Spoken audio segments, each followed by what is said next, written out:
การที่เขาดีเฮ็ดอีสังก็ยาวแต่ไรผู้ตัวเจ้าเก่าอ่อนตั้งในคณะเหมือนจังหวะเขาดีซื้อเสื้อโคในคณะเขาต้องหนูได้ผู้ว่าผิวเนื้อตัวเจ้าเก่าในเรียบสีสังอ่อนตั้งก่อนในคณะสังจะว่าสีขาวเนี่ยนะมันเรียบก้นกูก็คณะมันดีเรียบเป็นก็เหมือนจังสีเหลืองเนี่ยก็มันเรียบก้นกูก็เพราะว่ามันเรียบเนี่ยจึงเพราะว่าเขามันนุ่มมันดีที่เลยนาเขาในมันเศร้าผิวเนื้อหนังเขาเตอ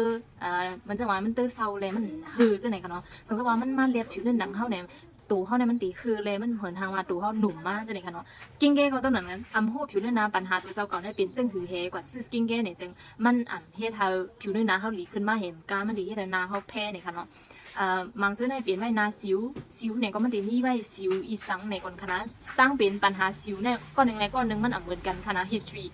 ปื้นล้านหลังมันยังสั่งในเป็นนาสิวเนี่ยมันเหมือนกันเนี่ยค่ะเนาะนาฟ้าก็หนังนั้นคณะนาฟ้าก็มันมีหลายเส้นหลายเดียวตึกหาเป็นก็ห้ามนั่นก็เป็นหน้าหึงเอาห้าย้อนสั่งอะไรมันเป็นในที่ไรลำสองขาข้อมูลมันเหตุก่อนตอกไรเลือดยาในขณะข้าวย่ำเลือดยามันก็ติเหมือนกันอย่างนั้นแหละเพราะว่าเป็นนาฟ้าและนาชิวก็กันก็มีคณะเพราะว่าเป็นนาฟ้านาชิวก็กันเนี่ยสังเกตว่าการยุดยานาชิวอันสังเกตว่าการยุดยานาฟ้าอันดังใครนาฟ้าหายเนี่ยจึงมันพี่เราค่ะนะชิวดีตื้อเพยายานาฟ้าและนาชิวก็จะก็กันอะไรเพราะว่าออกคือกันจะไหนเขาก็จะยายานาฟ้าในตุ่มชิวตื้อออกมาจะไหนคะเนาะเดี๋ยวเรายุดยาชิวอันตั้งก่อนเพราะว่าชิวเขามีเย้านามันเขามีเย้าเนี่ยจึงตรงไรยุดยานาฟ้ากว่ากำร้อยนาฟ้าในดีแล้วเอาข้าวยำหึงตีค่ะเนาะ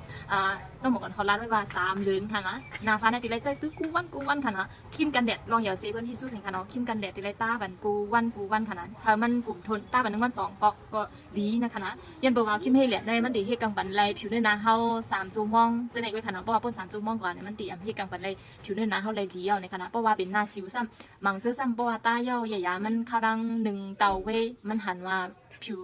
เนื้อหนาอันตุ่มผิวเขานั้นแห้งกว่าในค่ะเนาะมันเจียวแห้งแต่ว่ามังก็สำเจอเพราะว่าใต้ยาเย้าเนี่ยตุ่มเขาตื้อออกมาจะไหนค่ะเนาะหมายถึงว่ามันยานั้นมันกับปักเป็นเส้นตายและไขมันดีแต่ผิวเนื้อหนาเขาเนี่ยมันออกมาจะไหนค่ะเนาะอย่างนั้นเลยมันเหมือนทางว่าตุ่มผิวเขาตื้อออกมาเจ้าไหนแน่เนี่ยเจอมันดีเลยเอาข้าวยำ3 วงค่ะนะ3 วงเนี่ยมันตรงไกลขึ้นหันมามันหลีขึ้นมาลอยๆจะไหนค่ะเนาะยันบอกว่ายาได้มันดีกับคาแบคทีรียเลยมันดีที่เราชิวเข้าตื้อออกมาเจอว่ามันแมนเนี่ยค่ะเนาะบางเสื้อซ้ำตื้อออกมาเลยฮัดใจตื้อก็มีค่ะนะทีไรซื้อใจตื้อบันข้าวนะเฮาคาฮับเอาบุญพรติดตีเนี่ยค่ะเนาะอย่า